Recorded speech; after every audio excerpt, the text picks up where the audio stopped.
ক্লাসে যেদিন পড়া করে যাই ভার্সেস ক্লাসে যেদিন পড়া করে যাই না, আজকে সব পড়া করে এসেছি। রোজ পড়া করে আসি না বলে ম্যাম আমাকে খালি বকে। আজকে একটা প্রশ্ন জিজ্ঞাসা করুক না, ফটাফট উত্তর দিয়ে দেবো। আজকে আমিও দেখিয়ে দেবো, আমিও পড়া করে আসতে পারি। এই তোরা সবাই পড়া করে এসেছিস তো, একজন খাতা দে তো, আমি পড়াটা ধরবো। এই নিন ম্যাম, দে। বায়ুমণ্ডল কাকে বলে? কে পারবি হাত তোল, কে পারবি হাত তোল। আমি পারবো ম্যাম, আমি। মেঘা, হ্যাঁ মেঘা তুই বল।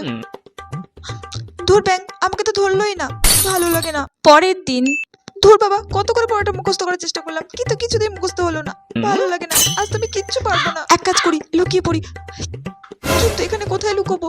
এই প্রিয়া প্লিজ, তুই একটু সরে সরে বস না, আমার সামনে বস না প্লিজ, ম্যাম যেন আমাকে না দেখতে পাই, প্লিজ একটু সরে বস। এই কেউ একটা খাতা দে তো, পড়া ধরবো। কে বলবে, কে বলবে? হ্যাঁ রিমি।